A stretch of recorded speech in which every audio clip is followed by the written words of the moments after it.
Hey guys, Chris with Nichols Retirement Empire. I got work to do today. Got some work. Got to go clean out the gutters at my daughter's house. But anyway, I was thinking I haven't done kind of a historical kind of video here in a while. So today, what we're going to talk about, since the election is coming up, we're going to talk about the Electoral College, and I'm going to explain to you why we have an Electoral College. Um, I was a social studies and history teacher for years and years and years, and I have a pretty good perspective on it. Now, let me go ahead and say this up front so that you know I don't do Republicans, Democrats, I don't do presidential candidates on this channel. So if you come on here turning this into a Democrat, I hate Democrats, or I hate Republicans, or I hate Trump, or I hate Harris, I'm just going to delete your comments. They're just going to get deleted, okay? So, if you just feel compelled to sit down for 15 minutes and type something out, go ahead, but I'm going to delete it. So this is purely history, okay? Purely history, not taking a political side. Well, it is taking a political side because I believe we should have the Electoral College. And if you think that's political, then yeah, I'm taking a side. But anyway, make any comment you want about the Electoral College. Just don't throw in a Republican or Democrat comment. Now, with that being said, when the United States was formed, okay, when we became a country, the reason that we had a rebellion against England, against Britain, was because they were, in our opinion, trying to enforce things on us that we did not want. And it's about as simple as that. And we did not like that. And the 13 colonies at that point really were kind of like independent areas that really didn't have necessarily a whole lot in common with each other. The colonies were very different. Some of the colonies were purely economic endeavors, where you had a person that, was trying to make money off of plantations or off of the products of that colony or whatever. Some of the colonies were established because of religious reasons, because they wanted some kind of religious freedom. Not that they wanted religious freedom for everybody. They wanted religious freedom for themselves. They came here to establish a place where their people that believed the way they believed could have a place to go and not be told what to do or controlled by the government. And then when they established their colonies, they told everybody what to do in their colony about religious practices, okay? A lot of them didn't allow freedom of religion in their colonies because they wanted to practice their particular religion. So you had colonies that were established on that. You had colonies that they didn't really trade necessarily as much with each other as they traded with England. They had more contact and more to do with England individually than they did with each other. So the colonies really there really wasn't anything to unite them other than the location of where they were, and the fact that they were all tied to England in some kind of way. Okay, they were a British colony, an English colony. So, when it got to the point that we were so over Britain's treatment of us that we were willing to join together, we were able to have a rebellion, have a revolution, and establish our independence. Now, their concern, okay, as colonies, was for themselves. It was not to unite as a country. They just wanted to be independent and make their own decisions about what was best for the people that lived there.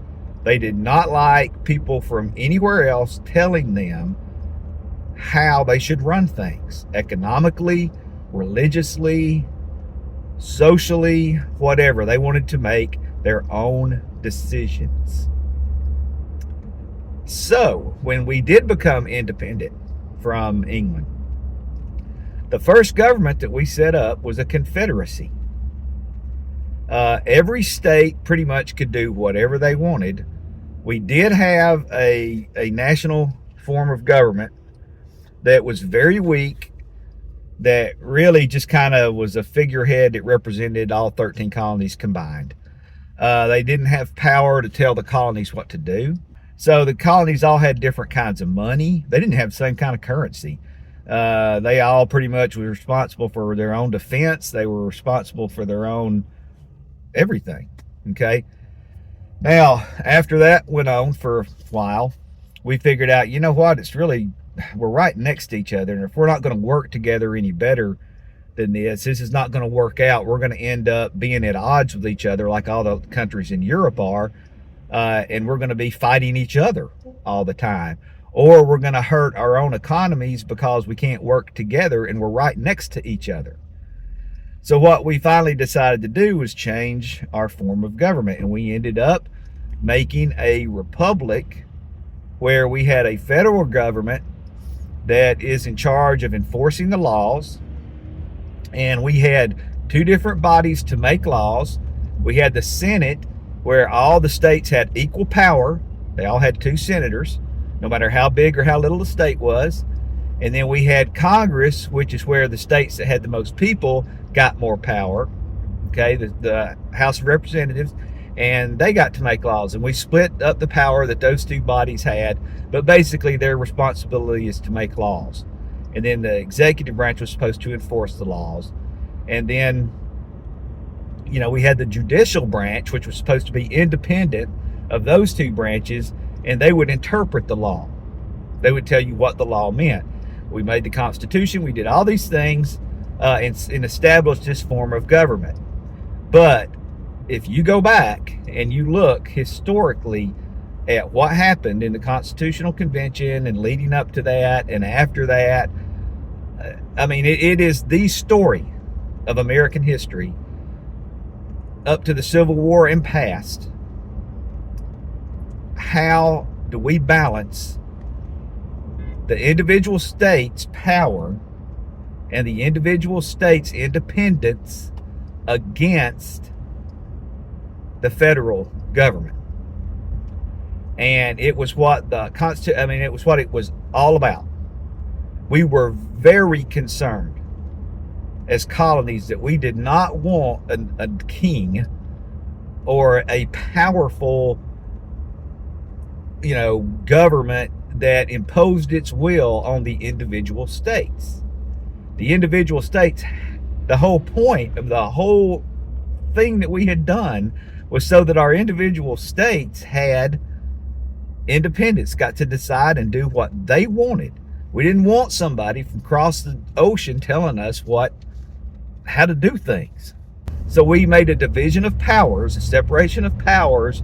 There were things that the states could do. There were things that the federal government could do. And we were very careful to make sure that the federal government did not have too much power. And we didn't want other states to impose, through the federal government, to impose their will on our individual states. The state of Georgia, is entirely different than the state of, Massachusetts at that time. They were not alike. So we didn't want a state that had more people like New York. We didn't want a state that had more people forcing this state to tell us what to do against our will, against what our people wanted that lived here. All right, so when we set up our Constitution, like I said, we divided the powers and limited everybody else's power over the states. But the states had to be able to work together enough to allow the federal government to form. It's a very delicate balance, okay, for us to do that. And it has never satisfied either side. There are people that think the federal government should have more and more and more, and the federal government has gained more and more power over the decades. And there are people that think the state should have more. I mean, even today, if you talk to constitutional scholars or politicians in certain parts of the country or whatever, it's always been an issue. And if you don't believe it, look at any kind of situation where a law is passed and you might have the vast majority of the country agrees that this law, but this one state down here, this one state in this part of the country says, no, we don't agree with that. We're not going to do that. And then they sue the federal government. We go through all these court things, or they refuse to do what the federal government tells them to do. It's happened. That's American history. It has happened over and over and over again. There are so many big American historical moments that are all really about that. It's really about the federal government trying to force the state to do something that maybe the majority of Americans think should be done, and they don't want to do it. That's just the way it goes. People want local control. All politics. This is a big political quote. All politics is local. All politics is local. People don't necessarily think on a global or national. They don't think that way. The majority of people think locally, understand local. Okay. So when we made up the way we do elections, number one, the federal government does not do elections. The states handle elections, period. The states elect the federal government representatives. The states elect the president. Okay? Not the country. The states got the power. The states are over elections. Now, the federal government has rules that are supposed to keep elections fair about civil rights and things like that. The federal government can pass laws about things that involve everybody, but they can't tell an individual state how to do their elections, period. They can't tell them to do it on a machine. They can't tell them to do it on paper. They can't tell them. The states decide. The states are the electors. All right? Now, remember about the House of Representatives, how that if your state was bigger, you got more representatives. So you had a little bit more power in that part of the government. All right? The Senate, everybody gets 2 senators. So all the states are equal. No matter how little our state is, we are equal power to your state because of the senators. That's the balance. So the Electoral College strikes that balance. The Electoral College says every state has an election. Okay? They run the election and they elect for their state representatives, and they can make a pick for president, who is the national representative.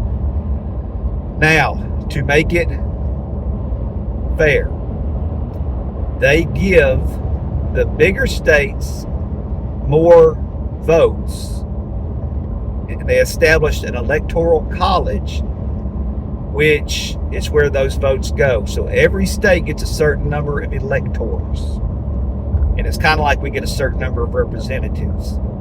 Okay, so Georgia has, I believe, 16, the state where I live, has 16 electors. In other words, we have 16 votes.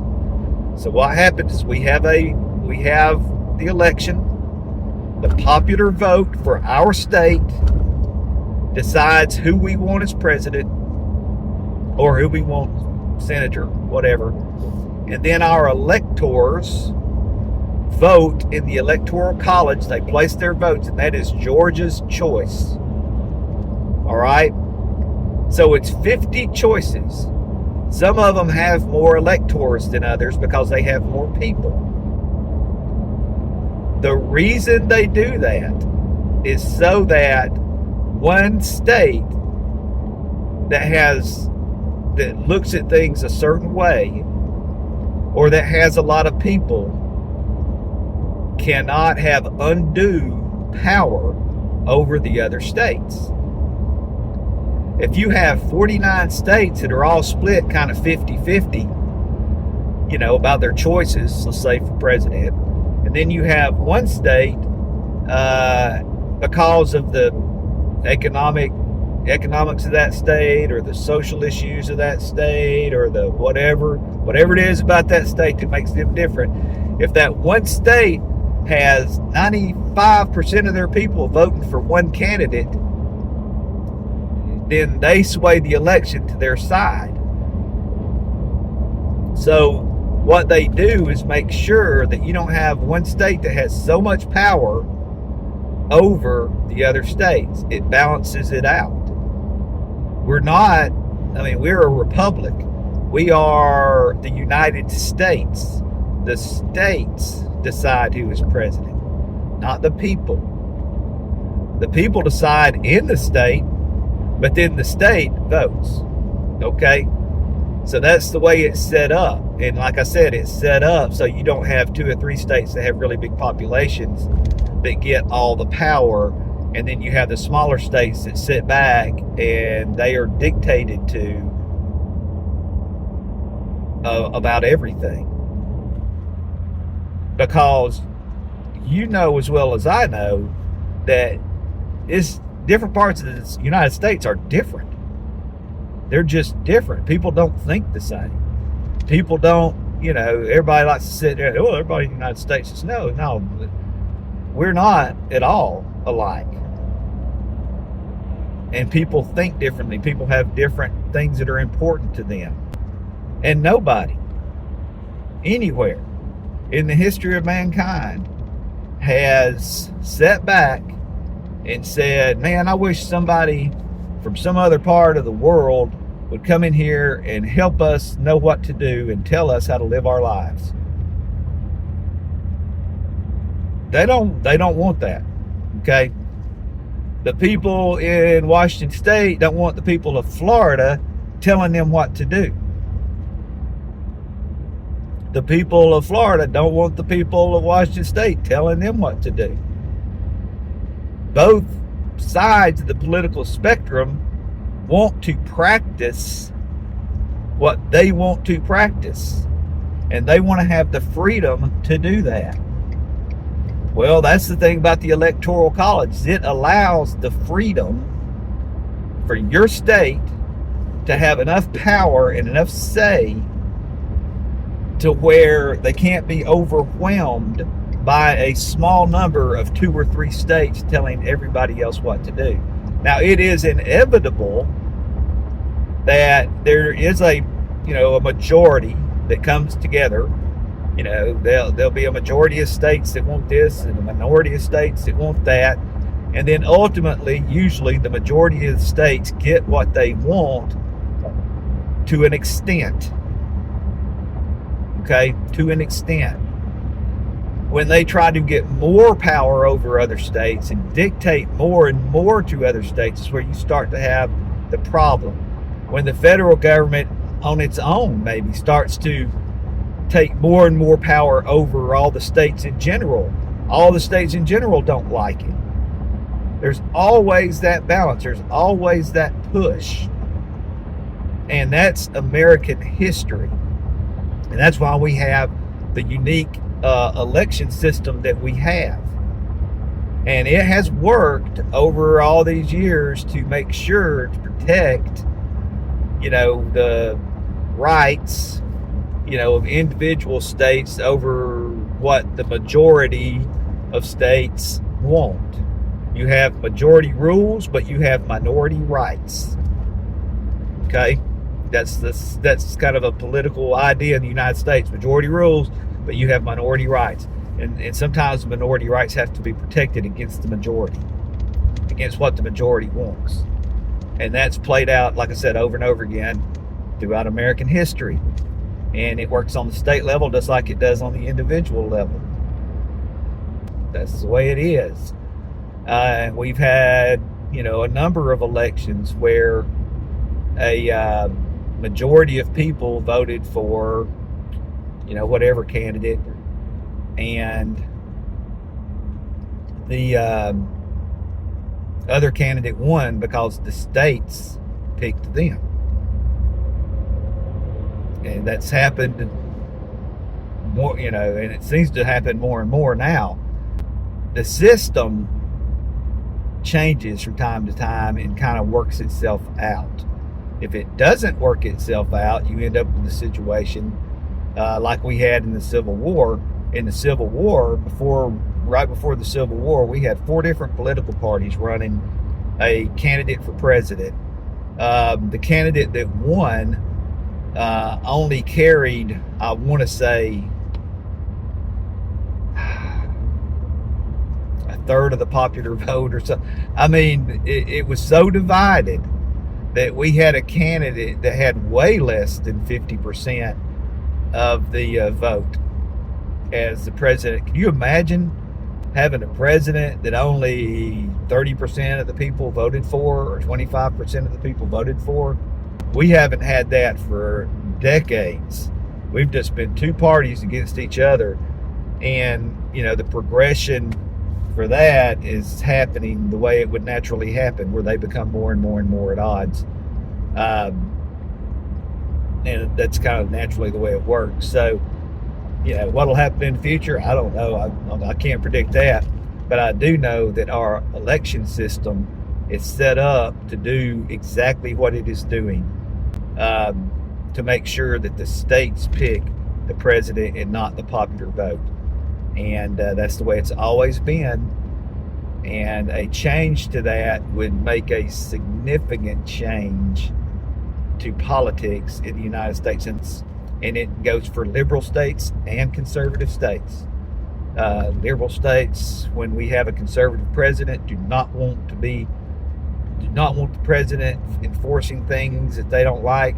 And then conservative states, when we have a liberal president, do not want to do what that liberal president tells them what to do. It works both ways. Both of them want that. Both of them want their rights. Both of them want their independence from that federal government. And there's a balance. People have to understand that. And you would think they would be more understanding of it than they are in the news media and things like that. And that they wouldn't turn it into such a, they wouldn't vilify the other side as much as both of them do, because in the end, what if you get power over them for a little while, they're just going to turn around and get power over you for a little while in the next election, and then you've got to go along with what they want. And if you didn't do things the right way when you were in power, now you're just going to get it back. And so I think that's kind of where we've reached. We've reached a point where the 2 sides do not respect the fact that the system is set up for their benefit. And they want to impose their will when they have the chance, and they don't respect that that's going to turn around and happen to them next time around. So anyway, that's why we have the Electoral College, in case you were wondering. Thanks for watching, guys. I hope you learned something.